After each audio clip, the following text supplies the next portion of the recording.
Chapter 39, Killing of Kamalasura. Om Shri Ganeshaya Namaha. Adi-Shakti continued the narration. Ganeshwara was friends with the children of Gautama and other rishis. He would play with them.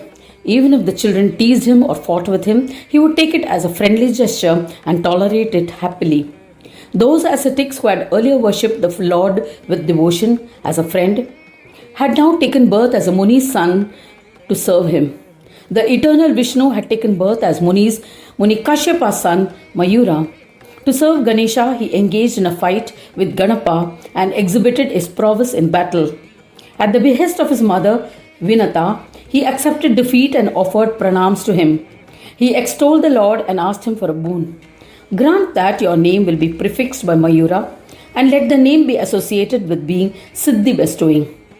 O Shaktis, the Lord honored this request, and hence he is well known as Mayuresha.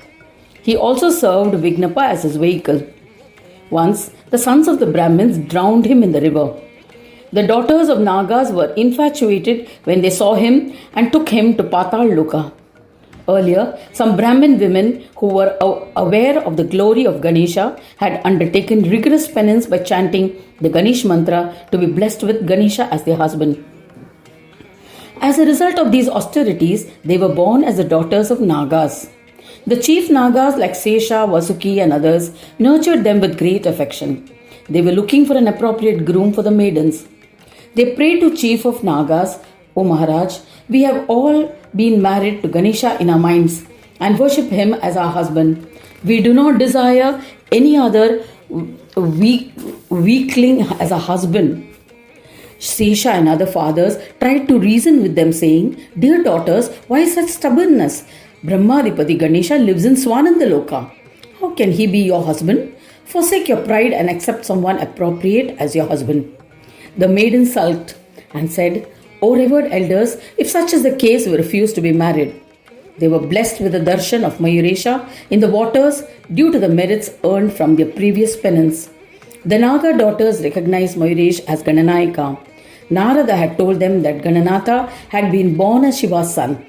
He had advised, find him and marry him. O Shaktis, they brought Gananatha home and lovingly served him and performed his puja with devotion as a husband. He bestowed them with Shanti Yoga. As a result, they all were relieved of their infatuation, worshipped and served him. Due to their devotion, he blessed them with conjugal happiness. They too enjoyed his virility. By doing so, the Supreme Lord visited the Brahmin daughters, destroyed the pride of the conceited Sesha, and returned. In this manner, he performed several miracles. Once he ate all the food in the ashram of Gautama, despite detesting it. O Mahadevis, he was indebted to his devout devotees. Gajanana would make one subservient to the servants. He would do everything possible for his devotees. O Mahadevis, whatever his devotees would do, he would accept as nectar. However, anything done by a non-devotee with respect, out with pretentiousness, he would consider as poison. The Lord, who yearns for the devotion of his devotees, considers even their insult, beatings or similar behavior as acceptable as the devotee is enticed by devotion. The scolding and beatings from Parvati, Shiva, Aditi and Kashyapa are considered to be nectarous by Gajanana. For the sake of his promise to the devotees, he has even beheaded himself and accepted the head of a Daitya.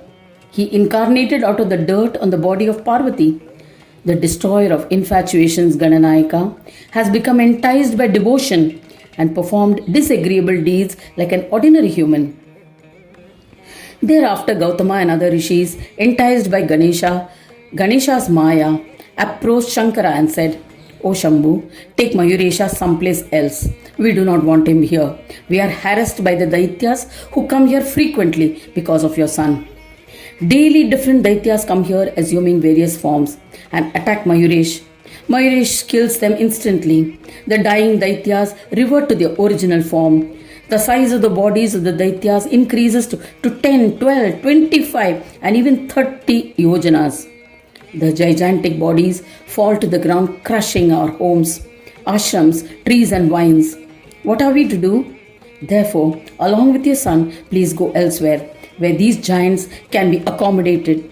O Ishvara, else should we leave you? O Mahadevis, hearing their words, Shiva became worried. He who is a protector of Devas said to them, O Brahmins, I have just come to your ashram. The Munis are anxious because of your association with me. Hence, they should not forsake their ashram but continue to live here happily. I shall relocate with my family. Do not worry.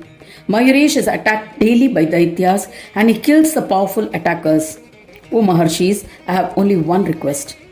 Please suggest the name of a place where we can stay with our son and perform our daily meditation carefree. Gautama and others replied, to the south there is a Siddhi bestowing Kshetra of Vigneshwara and it is called Swananda on earth or Bhu Swananda. The one who resides there attains union with the Brahma. There was an idol of Ganapati in the Kshetra. Sindhu soldiers have shattered the idol of Ganesha and fervently erected a statue of Sindhu amidst great festivities. O Mahadeva, please, people have abandoned the place fearing the Daityas. You can go and stay there with your son. You will not face any obstacles there. O Mahadevis, Shambhu decided to trust the Brahmin's words. Mahadeva, along with his community and Vignesha, left the ashram. Brahmins too went with them. Just then Sindhu sent a large army led by a valiant Daitya named Kamalasura to attack the Rishis and Munis. The Daitya warriors could perform various Maya, illusions such as becoming invisible, assuming different forms or flying, etc. That could not be matched by Brahma, Vishnu, Shiva and other Devas. All the Brahmins fled as the Daitya was invincible. They realized that they were helpless without Shiva and could not survive without him. They mused, where would we seek shelter if the Rakshasas attacked us? Thinking in this manner, they decided to stay under the protection of Shankara. The terrified Brahmins pleaded to Shankara, O Lord, please protect us from the Daitya king.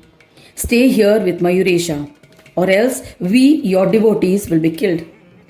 Hearing their words, Sadashiva, the protector of the Brahmins who was unsettled, said to them, Kamalasura is accompanied by a huge army. I am not capable of defeating him. He has already imprisoned Vishnu and other Devas. He will capture me and put me in the same prison. Hearing what Shiva had said, Mayuresha tried to pacify him. He said, O father, do not be perturbed. I shall kill that Mahasura. Remember that you are an Amsha of Gadanatha and his profound devotee. The Brahmins too are all Ganesh devotees. How can they be troubled by obstacles? O Maheshwara, Rishi Marichi had given me a kavach for my protection. Therefore I am fearless. Having said this, Mayuresh mounted his vehicle, a peacock, and taking the axe and spear, attacked the Mahadaityas. After waging a fierce battle, he killed him with the trident and cut him into 3 pieces. His head flew and fell in Mayur Kshetra, became one with Ganesha, and attained liberation. His torso fell in Rajasthana, and the lower half of his body fell in Pravala Kshetra. All 3 Kshetras belong to the mighty Ganeshwara. Mayuresha, Shiva, and Munis arrived to the Mayur Kshetra and resided there permanently. Thus ends the 39th chapter titled Killing of Kamalasura in the 6th Khand of the Purana Upanishad, Srimad Mudgal Puran, describing the legends of Vikata, dedicated to Shri Gajanana. End of chapter 39.